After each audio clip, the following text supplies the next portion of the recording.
हम सब का यह जीवन बहुत ही मूल्यवान है। इसके एक एक क्षण को हीरे मोती से भी आंका जाए तो भी उससे ये भारी ही है। सदगुरु कबीर ने कहा है, अरब खरब ले दर्ब है, उदय अस्तलो राज, भक्ति महात्म ना तुले, ई सब कौने काज, ई सब कौने काज। सदगुरु कबीर कहते हैं कि अरब से खरब, अरब खरब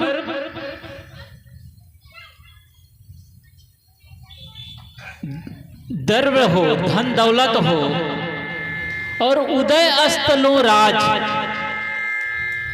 पूर्व दिशा से पश्चिम तक जहां तक सूर्य का प्रकाश पड़ता है उतने राज हो जाए। सदगुरु कबीर कहते हैं, भक्ति महात्म न तुले, ये सब कौने काज। ये सब अपनी अपनी जगह पर ठीक है, इसके जीवन में आवश्यकता पड़ती है, लेकिन भक्ति की तुलना में ये उसका एक हिस्सा ही है, उसकी बराबरी नहीं हो सकती। इससे सबसे ऊंची है भक्ति, और ये सौभाग्य किसको मिला है? केवल मनुष्य को मिला है। क्या गिनाते हैं कि अरब खरब धन संपत्ति हो, उदय अस्त राजकाज हो, वैभव हो, ऐश्वर्य हो, लेकिन सदगुरु कबीर कहते हैं भक्ति महात्म न तुले, भक्ति की तुलना में इसका कोई मूल्य नहीं। भक्ति सबसे ऊंचा है, और जो व्यक्ति भक्ति के प्रति, सत्संग के प्रति पूरा समर्पण हो जाता है तो उसका जीवन तो दिनों दिन निखरता जाता है। प्रेम मंजिल का ये राही, कष्ट पाते हैं जरूर, बीज उगता है सदा, मिट्टी में मिल जाने के बाद, मिट्टी में मिल जाने के बाद। प्रेम मंजिल का ये राही, जो व्यक्ति भक्ति के पथिक है, प्रेम मार्ग के पथिक है, कष्ट पाते हैं जरूर, उसके जीवन में कष्ट जरूर आते हैं, समस्याएं जरूर आती है, लेकिन सदगुरु कहते हैं बीज उगता है सदा, मिट्टी में मिल जाने के बाद, मिट्टी में मिल जाने के बाद। जैसे आप सब गेहूं लगाते हैं, मक्का लगाते हैं, तो वो बीज अपने को पूर्ण समर्पण कर देता है मिट्टी को, तब उसमें अंकुर होता है, और वो गेहूं कई गुना होकर आपको लौटाता है। कब? जब अपने आप को मिट्टी में पूर्ण समर्पण कर देता है तब। ऐसे ही हम सब यदि गुरु को समर्पण कर दे अपने आप को, तो फिर हमारा जीवन, हमारे कीमत तो बहुत बढ़ जाएगा, हम बहुत मूल्यवान हो जाएंगे। जैसे कोई अनगल लकड़ी कोई कलाकार को समर्पित हो जाता है, तो वो अनगल लकड़ी जो ऐसे खेत में ही पड़ी थी, उसका फर्नीचर बना देता है, उसके दरवाजे पलंग बना दिया जाता है, तो कितना मूल्यवान हो जाता है, बहुत बेशकीमती, बहुत कीमती हो जाता है, और कितना हजारों में बिकता है। कोई पत्थर ऐसे ही पड़ा है, उसको कोई मूर्तिकार ले जाता है, उस पर थोड़ा छीनी हथौड़ी चलाता है, तो उसमें से सुंदर देवी और देवता का मूर्ति निखर आती है, और वो मूर्ति मंदिर में प्रतिष्ठित हो जाता है, और उसकी कीमत कितनी बढ़ जाती है, हजारों लाखों लोग उसके पास जाकर सिर झुकाते हैं। एक बार ये सीढ़ी में जो पत्थर लगा था, मूर्ति के पत्थर, जो मूर्ति के देवी थी, उसे एक प्रश्न करता है कि क्या बात है, हम दोनों की उत्पत्ति एक ही खदान में हुई, हम दोनों एक ही जगह पैदा हुए, लेकिन बात क्या है कि मेरे ऊपर तो लोग पैर देकर चलते हैं, और तुम्हारे पास जब आते हैं तो सिर झुकाते हैं और कुछ चढ़ाते हैं, तुम्हारे पास आकर लोग हाथ जोड़ते हैं। मूर्ति बोली, तुम सही कहते हो, हम दोनों के उत्पत्ति स्थान एक ही जगह उसी खदान में हुई, लेकिन जब मूर्तिकार तुमको मूर्ति का रूप देने के लिए जब गढ़ने लगा तो तुम टूट गए, और टूट गए तो सीढ़ी में लगा दिया गया, और मेरे ऊपर भी चीनी हथौड़ी चलाई गई, लेकिन मैं टूटा नहीं, मैं वैसा का वैसा रहा, इसलिए मेरे अंदर से मूर्ति उद्घाटित हो गई और मुझे मंदिर में प्रतिष्ठित कर दिया गया। जब हमारे जीवन में किसी प्रकार की कोई असनी पर पैर नहीं देंगे माता जी, वहीं से बंदगी, कोई ऊपर नहीं आएंगे, वहीं से बंदगी।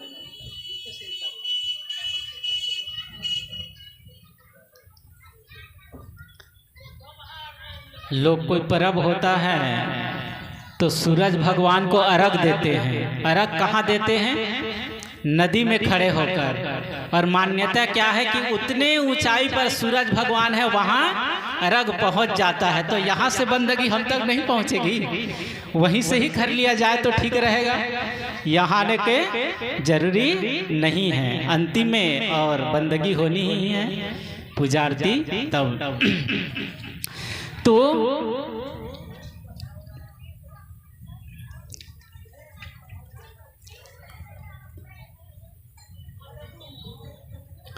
वो मूर्ति बोली कि तुम सही कहते हो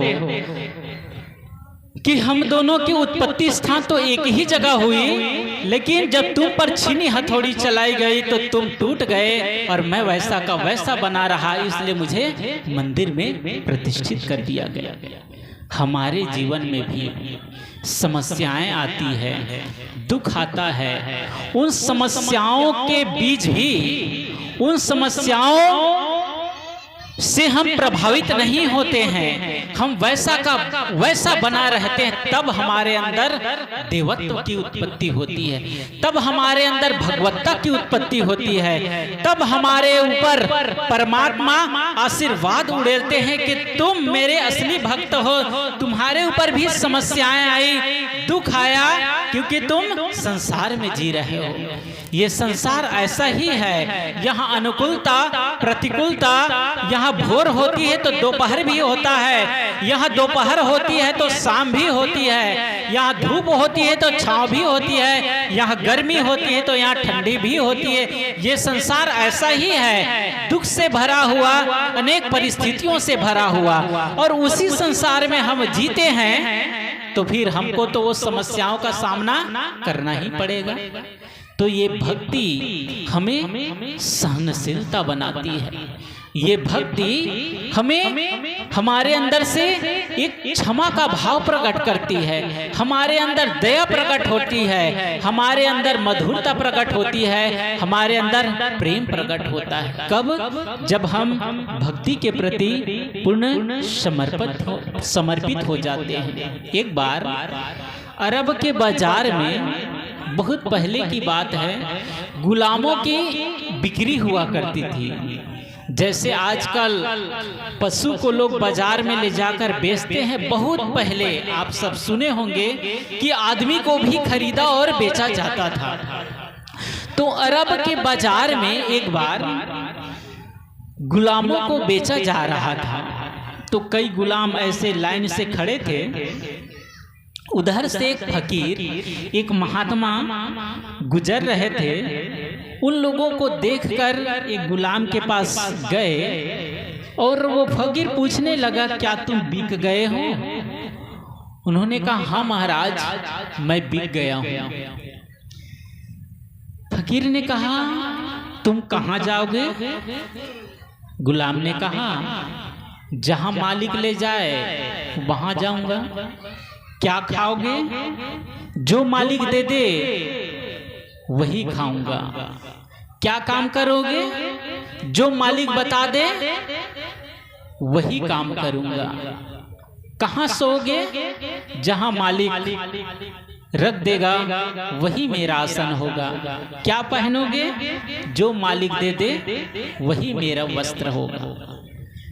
गुलाम की बातें सुनकर उस फकीर के आंखों में आंसू आ गए, उनकी आंखें नम हो गई। ये गुलाम जो भोजन के लिए अपने मालिक के प्रति इतना समर्पण है कि जो मालिक दे दे वही खाना होगा मेरा, जो मालिक काम बताए वही काम होगा मेरा, जहां मालिक रख दे वही मेरा बिछौना होगा। ये भोजन के लिए, पेट भरने के लिए मालिक उसको क्या देगा? दिन भर काम करेगा, पेट भर मात्र उसको भोजन देगा। फकीर मन में सोचने लगा कि ये भोजन के लिए अपने मालिक के प्रति इतना समर्पित है, मैं अपने रब के प्रति, अपने मालिक के प्रति इतना मेरे अंदर समर्पण का भाव कहाँ है?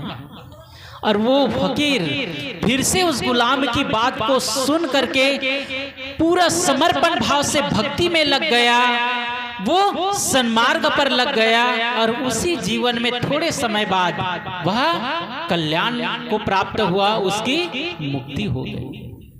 हम सब भी ये भक्ति, ये सत्संग हमें मनुष्य बनाता है। जिसके जीवन में भक्ति नहीं है, केवल कहने मात्र का मनुष्य है, उसका आचरण देखिए, उसका खान पान देखिए, जैसा पशु खाते हैं वैसा खान पान और वैसा जीते हैं। इंसान को इंसान सा होना नहीं आया, दूसरे के दर्द पर रोना नहीं आया, इंसान की इंसानियत से हो गई सगाई, लेकिन अब तक गौना नहीं आया, अब तक गौना नहीं आया।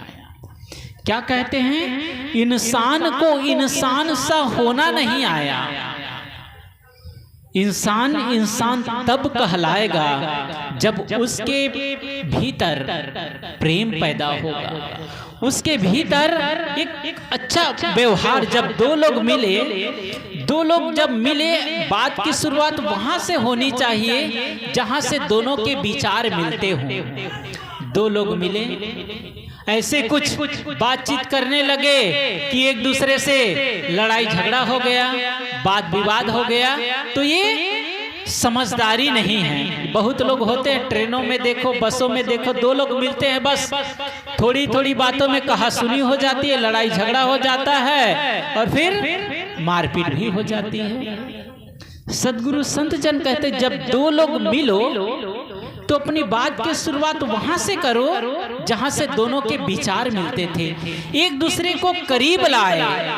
हम एक दूसरे से मिले तो हमें एक सुकून महसूस हो, हमें एक शांति महसूस हो। कब? जब हमारे भीतर वो होगी तब तो। लेकिन उसकी कमाई करने के लिए आदमी के पास फुर्सत ही नहीं है, टाइम ही नहीं है, तो वो देगा क्या? कोई अशिक्षित आदमी है तो दूसरे को विद्वान कैसे बना सकता है? स्वयं जो पढ़ा लिखा नहीं हो और वो सोचता है मैं दूसरे को विद्वान बना दूं, तो उसके लिए उसको स्वयं विद्वान बनना पड़ेगा, तब कहीं दूसरे को विद्वान बना सकता है। कोई निर्धन आदमी है और दूसरे निर्धन व्यक्ति को सोचता है कि मैं इसको लखपति बना दूंगा, तो कैसे बनाएगा? जब उसके पास धन होगा तब तो उसको देगा और वो लखपति बना देगा। इसी प्रकार हमारे जीवन में जब शांति रहेगी तब तो हम दूसरे को शांति देंगे, जब हमारे भीतर प्रेम रहेगा तब तो हम दूसरे को प्रेम देंगे, जब हमारे भीतर सहनशीलता रहेगी तब तो दूसरे को सहनशील बनना सिखाएंगे। एक संत थे, उसके पास एक माँ अपने छोटे से बच्चे को ले गए और कहने लगे, महाराज ये जो बेटा है ना मेरा, बहुत गुड़ खाता है, कितना समझाए ये मानता ही नहीं, और मीठा खा खा कर उसके दांत सड़ गए हैं, दांत खराब हो चुके हैं और ये मानता ही नहीं। आप समझा दीजिए तो ये बच्चा गुड़ खाना छोड़ देगा। वो महात्मा ने कहा, बहन आप इसको 1 सप्ताह बाद लाना मेरे पास। एक सप्ताह बाद माँ अपने बेटे को ले गई, बेटे को सामने बैठा दी, स्वयं बगल में बैठ गई। फिर संत कहते हैं, बेटे तुम कितने अच्छे हो, देखो तुम्हारा चेहरा कितना सुंदर लग रहा है, लेकिन तुम्हारी दांत तो देखो, तुम्हारी दांत सब खराब हो गई है, सड़ गए हैं। तुम गुड़ मत खाया करो। तुम्हारे मम्मी पापा जो समझाते हैं, हित की बात बताते हैं, अच्छी बातें कहते हैं, तुमको भले ही बुरा लगता हो, लेकिन तुम्हारे हित के लिए है, तुम्हारे भविष्य के लिए है, तुम आज से गुड़ मत खाना।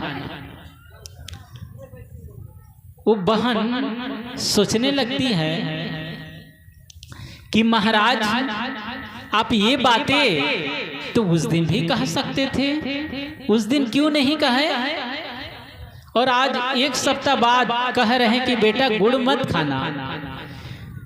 उस संत ने कहा, बहन मैं भी पहले गुड़ खाता था, मेरे भी गुड़ खाने की आदत थी, इसलिए मैं उस दिन कुछ नहीं कहा, क्योंकि मैं स्वयं गुड़ खाता था। लेकिन जिस दिन तुमने कहा कि इस बच्चे को समझा दीजिए ये गुड़ न खाए, उस दिन मैं अपनी आदत को पूरा कंट्रोल किया और मैंने गुड़ खाना छोड़ दिया।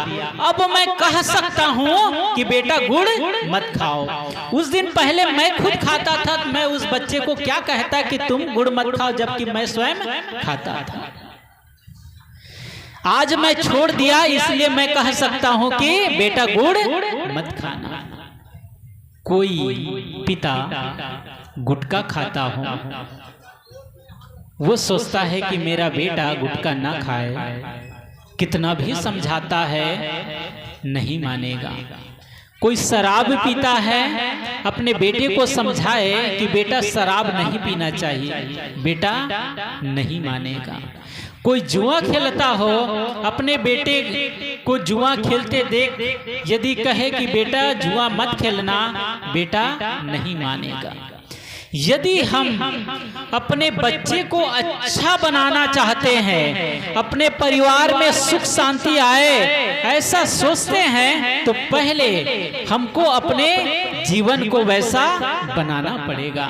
हमें अपने जीवन के अवगुणों को हटाना पड़ेगा, तब हम अपने बच्चों के लिए एक आदर्श स्थापित कर सकेंगे, और फिर हमारे बच्चे, आपके बच्चे, वह भी उस रास्ते पर चलेगा। मैं कह रहा था, मनुष्य का जीवन बहुत बेशकीमती है, और ये मनुष्य को ही भक्ति करने का सौभाग्य मिला है। जैसे कोई व्यक्ति कपड़े जो ये पहने हैं, रोज ये कपड़े को पहना जाता है। जय सद्गुरुदेव की जय, सद्गुरुदेव की, सद्गुरुदेव की जय। कपड़े को रोज पहनते हैं तो कपड़ा गंदा होता है। घर में रहते हैं तो घर में हवा के माध्यम से धूल आ जाती है, पत्तियां आ जाती है, तो फिर उसमें झाड़ू पोछा करना पड़ता है, साफ सफाई करना पड़ता है, तब कहीं घर स्वच्छ रहता है। ऐसे ही हम जब से सोकर उठते हैं, तब से समाज में, परिवार में अनेक प्रकार के जहां रहते परिस्थितियां आती है, घटनाएं घटती है, तो अनेक प्रकार के हमारे मन में विकार आ जाते हैं। तो उन विकारों को साफ करने के लिए हमें भक्ति करने की जरूरत है, हमको सत्संग करने की जरूरत है, तब हमारा अंतःकरण स्वच्छ रहेगा, पवित्र रहेगा। एक बहन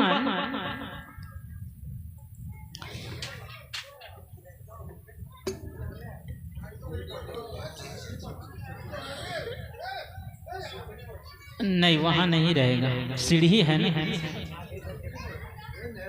थोड़ा और आगे कर देख, इधर न लगे।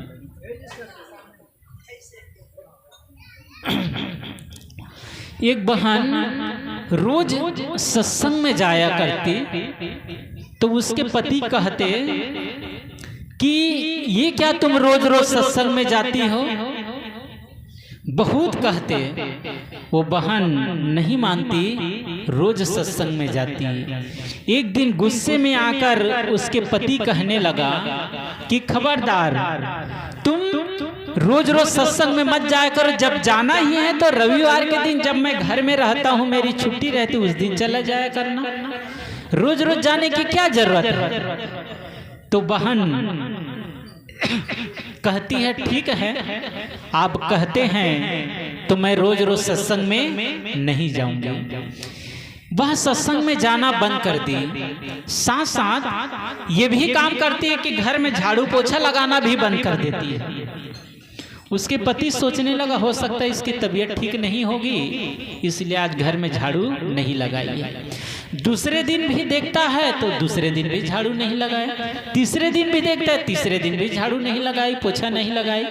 तब उसके पति कहता है क्या बात है, 3 दिन हो गए घर में झाड़ू पोछा नहीं लगा रही हो, घर तो ऐसे ही कचड़ा कचड़ा हो गया है। उस बहन ने कहा सप्ताह में 1 दिन लगा देंगे झाड़ू पोछा, रोज रोज लगाने की क्या जरूरत है? उसके पति ने कहा पगली, यदि रोज रोज घर में झाड़ू नहीं लगाओगी तो घर तो कचड़े से भर जाएगा, सप्ताह में 1 दिन साफ करोगी तो घर तो पूरा कचड़ा कचड़ा हो जाएगा, रहने योग्य नहीं रहेगा। वो बहन कहने लगी आपको अब मैं कैसे समझाऊं, आपको ये बाहर के कचड़े तो दिखाई पड़ रहे हैं, आप कहते घर रहने योग्य नहीं रहेगा यदि झाड़ू पोछा नहीं करोगी। रोज रोज हमारे मन में भी तो कचड़े आ जाते हैं, जिसको साफ करने के लिए मैं सत्संग में जाती हूँ तो आप रोकते हैं। तो जिस प्रकार घर की सफाई के लिए रोज रोज झाड़ू लगाना जरूरी है, रोज रोज सफाई करने की जरूरत है, इसी प्रकार हमारे मन में भी रोज रोज विकार आ जाते, क्रोध लोभ मोह ईर्ष्या, संसार में जीते हैं हम सब, तो संसार के हिस्से ये विकार हमारे मन में आ जाते हैं, तो इसके लिए सत्संग में जाते हैं जिससे हमारे मन की सफाई होती है।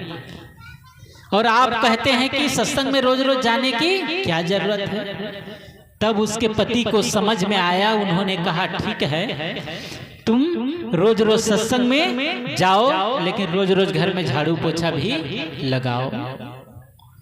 ये सत्संग ही वह जगह है जहां जाकर हमारा अंतःकरण पवित्र होता है। अच्छे लोगों की संगति ही वह जगह है जहां जाकर हमारा अंतःकरण शुद्ध होता है। इसीलिए हमारे ऋषियों ने कहा तज दुर्जन संसर्गम भज साधु समागम कुरु पुण्य महोरात्रम स्मरम नित्यम नित्यतः।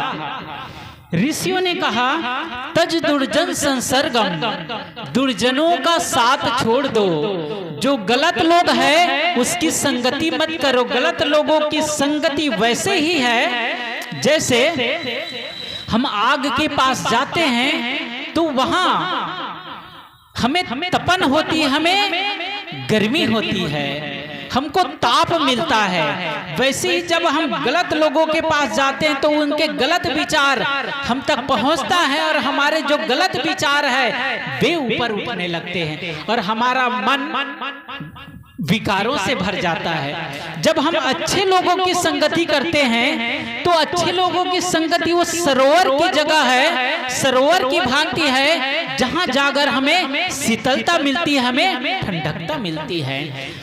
शकुनी की संगत से ही तो दुर्योधन की बुद्धि खराब हुई थी, मथुरा की संगति से ही तो कैकेयी की जो सुबुद्धि थी, उसकी जो विचार थे वो कुविचार हो गए। उसका मन जो राम को इतना प्रेम करती थी, इतना चाहती थी, इतना उसको प्यार करती थी, कैकेयी मथुरा के बात सुनकर उनके अंदर में भी गलत विचार आ गए और इतना कठोर उसके लिए शर्त रख देती है कि 14 वर्ष का वनवास दे देती है। किसकी बात सुन के? मंथरा की बात सुनकर। तो जब आदमी गलत लोगों की संगति बराबर करता रहेगा, उनके पास उठता बैठता रहेगा, भले ही कोई कहे कि हम उनके साथ में उठते बैठते हैं लेकिन उनकी गलत बातें हम नहीं लेते। एक पिता ने अपने बेटे को समझाया, बेटे तुम जिन बच्चों के साथ में उठते बैठते हो वे लोग ठीक नहीं हैं। वे लोग छोटे छोटे हैं, गांजा पीते हैं, गुटखा खाते हैं, शराब पीते हैं, तुम उनकी संगति मत किया करो। वह बच्चा मानता ही नहीं था। वह कहता, पापा मैं उनके साथ में भले खेलता हूँ, उनके साथ में भले ही उठता बैठता हूँ, लेकिन मैं शराब नहीं पीता हूँ, मैं गुटखा नहीं खाता हूँ। पिता कई बार समझाए, वो समझता ही नहीं। पिता ने सोचा ये ऐसे नहीं समझेगा। एक दिन दोनों बैठे थे, अपने छोटे से बेटे को कहे कि बेटा जाओ, तुम्हारी माँ भोजन बनाई थी तो चूल्हे में कोयला होगा, उसको लाना। गए बच्चा, कोयला उठाकर लाया। आग तो बुझ गई थी, कोयला रह गया था शेष, उठा कर लाया। फिर कहता जाओ, जहां से उठा कर लाए थे वहीं उसको ले जाकर रख दो। बच्चा ले जाकर रख दिया। फिर आ गया पापा के पास। उसके पिता ने कहा, बेटा तुम्हारा हाथ दिखाओ। तो दिखाता है तो काला काला कोयला का लग गया था। पिता ने कहा, बेटे कोयले में आग नहीं थी इसलिए तुमको जलाया नहीं, कोयले में आग नहीं थी इसलिए तुम्हारे हाथ को जलाया नहीं, लेकिन कालिख तो लगा ही दिया। पिता ने क्या कहा? कालिख तो लगा ही दिया। बेटे तुम भले ही गलत लोगों की संगति में बैठते उठते हो, खाते पीते नहीं हो, लेकिन उसके साथ में घूमते फिरते हो तो गांव समाज के लोग क्या कहेगा कि यह भी सिगरेट पीता होगा, यह भी गुटखा खाता होगा, यह भी शराब पीता होगा। तो हम जिनकी संगति करते हैं उनके गुण हमें आने लगते हैं, लोग हमें वैसे ही दृष्टि से देखते हैं। सदगुरु संत जन कहते हैं, तज दुर्जन संसर्गम, गलत लोगों की संगति मत करो। भज साधु समागम, संतों की संगति करो, तब तुम्हें जीवन की सीख मिलेगी। तब तुम अपने मनुष्य जीवन, हम सब एक हीरे की भांति है जो अपनी कीमत नहीं जानते हैं। हम सब कैसे हैं? उस हीरे की भांति है लेकिन अपनी कीमत नहीं जानते हैं। कोई पारखी चाहिए उसको बताने के लिए। किसी आदमी को यदि हीरा मिल जाए वो उसको कंकड़ पत्थर समझ के इधर उधर फेंक देगा, खेलने में प्रयोग करेगा। लेकिन जो कोई जौहरी मिल जाएगा उसकी कीमत बता देगा, ये हीरा है, बहुत बेशकीमती है, लाखों करोड़ों का, तब उसको संभाल के रखेगा। यही बात सदगुरु कबीर कहते हैं कि जैसे कामनी भरे कुबजल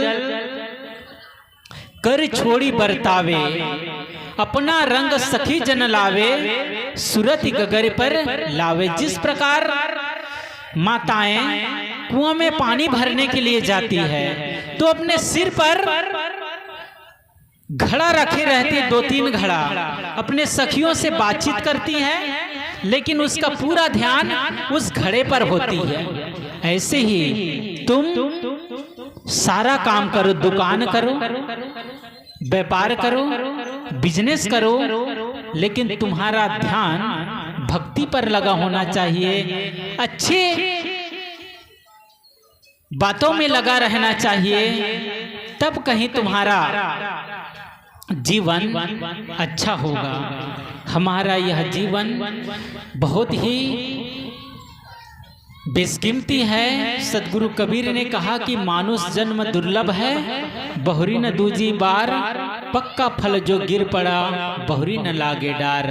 एक बार ये मनुष्य जीवन से चूक गए तो फिर दोबारा ये मिलेगा नहीं। इसलिए आज अवसर है भक्ति करने का, आज अवसर है सत्संग करने का, इसका भरपूर उपयोग करो और अपने जीवन को तराशो, अपने जीवन को निखारो, तब कहीं तुम्हारा जीवन अच्छा होगा।